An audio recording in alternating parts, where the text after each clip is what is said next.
নতুন মামলায় গ্রেফতার দেখানো হয়েছে সাবেক মন্ত্রী আনিসুল হক, সাবেক প্রধানমন্ত্রী শেখ হাসিনার বেসরকারি শিল্প ও বিনিয়োগ বিষয়ক উপদেষ্টা সালমান এফ রহমান এবং সাবেক মন্ত্রী ডা. দীপু মনি, হাসানুল হক ইনু, রাশেদ খান মেনন, জুনায়েদ আহমেদ পলক সহ ১৬ জনকে।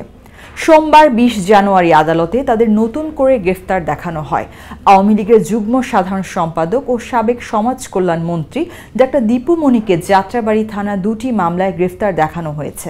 যাত্রাবাড়ী থানার ৪টি ও মোহাম্মদপুর থানার ১টি মামলায় গ্রেফতার দেখানো হয়েছে সাবেক প্রধানমন্ত্রী শেখ হাসিনার বেসরকারি শিল্প ও বিনিয়োগ বিষয়ক উপদেষ্টা সালমান এফ রহমানকে।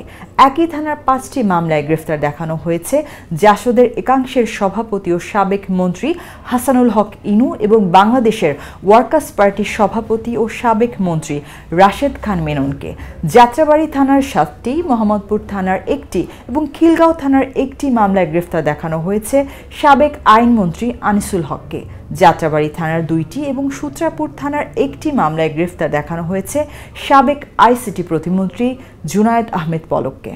আদাবর থানার মামলায় নতুন করে গ্রেফতার হয়েছেন সাবেক খাদ্যমন্ত্রী কামরুল ইসলাম, সাবেক আইজিপি চৌধুরী আবদুল্লাহ আল মামুনকে। যাত্রাবাড়ী থানার ৬টি, মোহাম্মদপুর থানার ২টি, সূত্রাপুর থানার ২টি এবং খিলগাঁও থানার ১টি মামলায় গ্রেফতার দেখানো হয়েছে। যাত্রাবাড়ী থানার ১টি মামলায় গ্রেফতার হয়েছেন সাবেক আইজিপি শহীদুল হকও।